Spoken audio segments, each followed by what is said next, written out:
Hello guys, मैं फिर से रीना कश्यप टेंस के first part simple present tense आगे के पार्ट को लेकर आई हूँ। इसके पहले मैंने आपको लास्ट वाले वीडियो में सिंपल प्रेजेंट टेंस के बारे में बताया था, जिसमें कि मैंने सिंपल प्रेजेंट टेंस के पॉजिटिव, निगेटिव और इंट्रोगेटिव सेंटेंसेस के बारे में बताया था। आज हम लोग उसके स्पेशल सेंटेंसेस की चर्चा करेंगे, जिसमें कि हम समझेंगे कि इंट्रोगेटिव, निगेटिव और पॉजिटिव इन तीनों के अलावा भी सिंपल प्रेजेंट टेंस में कुछ सेंटेंसेस ऐसे होते हैं जिसका कि हमें अनुवाद कुछ अलग तरीक़ों से करना होता है। किसी में कुछ ऐड करना होता है, किसी में कुछ ऐड करना होता है। इस तरीके से हम आगे के वाक्य को समझेंगे। तो इसी के तहत मैं Reena Kashyap, my channel learn English with Reena Kashyap के ऊपर आपका वेलकम करती हूँ। चलिए तो वीडियो को स्टार्ट करते हैं और हम आगे के पार्ट को देखेंगे। तो फर्स्ट पहले मैंने लिखा हुआ है यहाँ पे, जब वाक्य में दो क्रियाएं प्रयुक्त हों तो वाक्य की मुख्य क्रिया का अनुवाद, यहाँ पे फोकस कीजिएगा, मुख्य क्रिया का अनुवाद सिंपल प्रेजेंट टेंस में तथा दूसरी क्रिया का इन्फिनेटिव के रूप में होगा। माय डियर, सबसे पहले तो आपको ये जानने की आवश्यकता है कि आपका ये इन्फिनेटिव होता क्या है और मुख्य क्रिया एंड क्रिया ये क्या होता है। तो सबसे पहले हम जानते हैं कि मुख्य क्रिया का मतलब मेन वर्ब। कोई भी सेंटेंस में आपका जो टेंस का सेंटेंस है उसमें क्रिया होती है।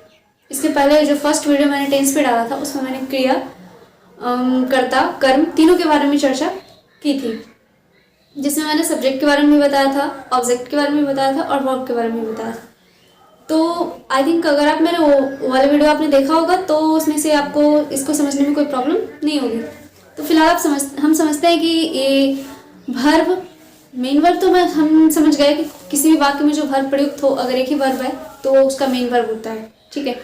एंड सेकंड कि ये इन्फिनेटिव क्या होता है, जब वाक्य में दो क्रियाएं हो, ठीक है।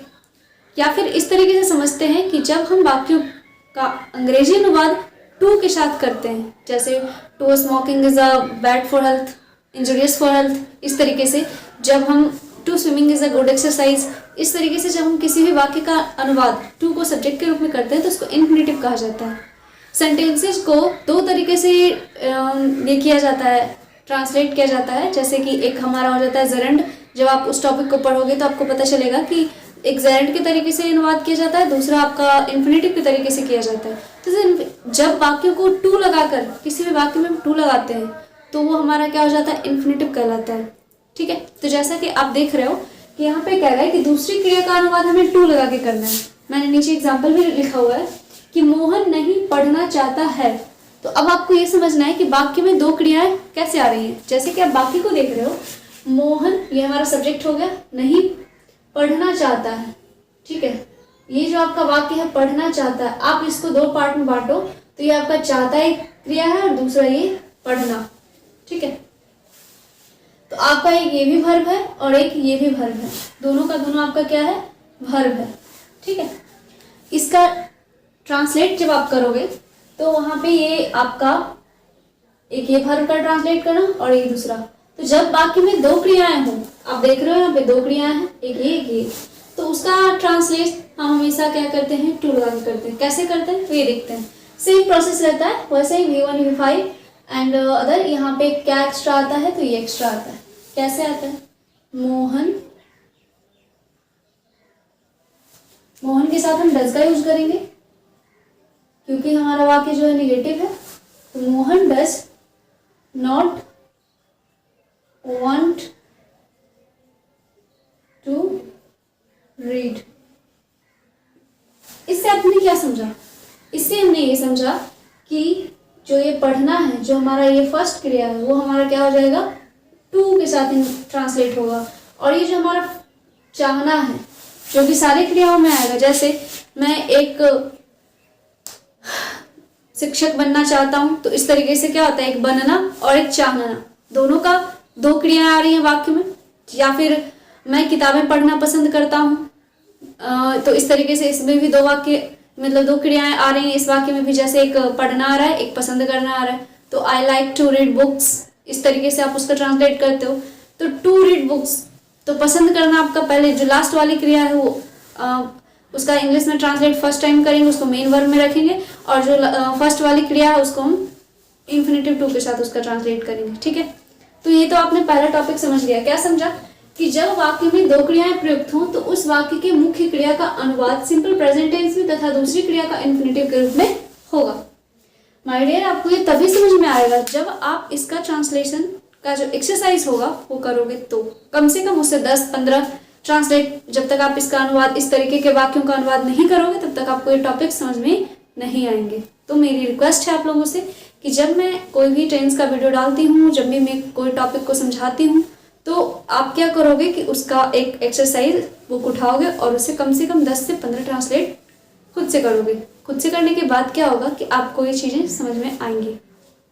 नेक्स्ट देखते हैं, दूसरे टॉपिक में मैंने लिखा है कि कुछ वाक्यों में धातु प्लस ना, यहाँ पे ध्यान दीजिएगा, धातु प्लस ना से कार्य करने की रीति विधि का बोध होता है, अर्थात कार्य को कैसे किया जाता है। यानी कि आपको वाक्य में ही बताया जाएगा कि कार्य को कैसे किया जाता है, यानी इस कार्य को कैसे किया जाता है ये आपको वाक्य में बताया हुआ रहेगा। तो जैसे आप देखो, ऐसे वाक्यों में हाउ टू का यूज करते हैं। जब कैसे का सेंस आया तो वहां पे हाउ टू का रहना नेसेसरी। ठीक है, जैसे आप देखते हैं, वह चाय बनाना जानती है।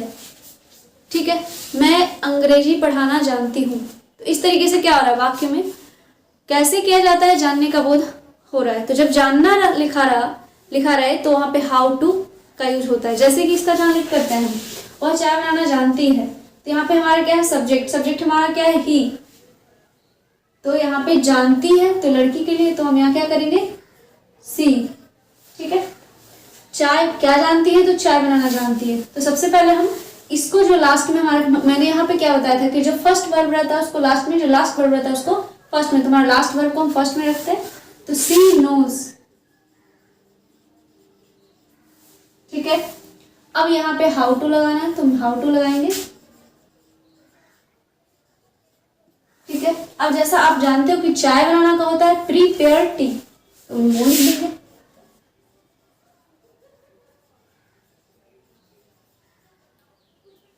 ठीक है, आपका translation complete. She knows how to prepare tea, translation आपका कंप्लीट हो गया। मैं अंग्रेजी पढ़ाना जानती हूँ, I know how to teach English. इस तरीके से आप हिंदी पढ़ना जानते हो, you know how to read Hindi. इस तरीके से क्या होगा कि आपकी ट्रांसलेशन जो है वो इंग्लिश में ट्रांसलेट हो जाएगी। तो आप जब चीज़ों को समझोगे तब। चलिए तीसरा टॉपिक समझते हैं। जब वाक्यों के भाव से यह बोध हो रहा हो कि कोई कार्य भविष्य में पूर्व निर्धारित, इस वाक्य को ध्यान दीजिएगा, कैसा वाक्य भाई, तो पूर्व निर्धारित योजना के अनुसार होने वाला है, तो ऐसे वाक्यों का अनुवाद सिंपल प्रेजेंट टेंस में होता है। यानी कि आपको वाक्य को पढ़ के ऐसा लगेगा कि ये वाक्य जो है हमारा फ्यूचर टेंस में है, लेकिन जब आप उसका ट्रांसलेट करोगे तो वो आपका सिंपल प्रेजेंट टेंस में ट्रांसलेट होगा। कैसे होगा ये समझते हैं। वाक्य को पढ़ने के बाद आपको ऐसा फील होना चाहिए कि वो वाक्य क्या है, सिंपल प्रेजेंट टेंस में ना होकर सिंपल फ्यूचर टेंस में है। लेकिन जब आप उसको ट्रांसलेट करोगे तो सिंपल फ्यूचर टेंस में नहीं होगा, वो क्या होगा, सिंपल प्रेजेंट टेंस में होगा। कैसे, ये देखते हैं। मुख्यमंत्री कल यहाँ आएंगे, ये आप ये को देख के आप सीधा तुक्का मारोगे कि ये ट्रांसलेशन जो है वो सिंपल फ्यूचर टेंस का है, सिंपल प्रेजेंट टेंस का नहीं है। लेकिन ऐसा ये आपका मानना बिल्कुल गलत होगा। वो इसलिए क्योंकि वाक्य में मैंने लिखा है कि पूर्व निर्धारित योजना के अनुसार। अरे भाई, ये मुख्यमंत्री आएंगे तो कल, लेकिन अब मुख्यमंत्री कोई छोटे मोटे लोग तो है नहीं, वो तो बहुत बड़े लोग हैं, तो उसकी तैयारी कब से स्टार्ट हो जाएगी, अभी से होगी। हमने उनके आने की योजना कब से बना ली, पहले हमने सारा अरेंजमेंट पहले कर लिया कि बस मुख्यमंत्री जी को आना है और भाषण देना है, चले जाना है। तो इस तरीके से योजनाएं कब बनी, प्रेजेंट में। तो जब कोई ऐसा कार्य जो कि होने को तो फ्यूचर में है लेकिन उसकी योजना प्रेजेंट में बना दी गई है कि हाँ अभी इस टाइम पे ऐसा होगा, फिक्सेशन हो गया है कि वो होगा, वो अटल है, वो कभी चेंज नहीं होगा, चाहे कितनी भी इमरजेंसी क्यों ना आ जाए। जो फिक्स हो चुका है वो हो चुका है। जैसे मैं अगले वर्ष एक कार खरीदूंगी, तो ऐसा मैंने फिक्स कर लिया है कि मैं नेक्स्ट ईयर एक कार खरीदूंगी ही, वो कभी चेंज नहीं होगा, चाहे कुछ भी हो जाए, लेकिन मैं एक कार खरीदना है मुझे, मैं खरीदूंगी। उसी तरीके से मुख्यमंत्री कल यहाँ आएंगे तो वही मुख्यमंत्री साहब जो है वो उन्हें आना ही है, वो चेंज नहीं होगा।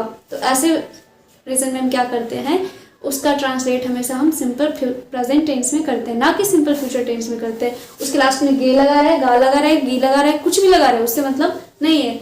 लेकिन एक चीज में जो नीचे में और लिखा है कि वाक्यों में एडवर्ब ऑफ टाइम का होना आवश्यक है।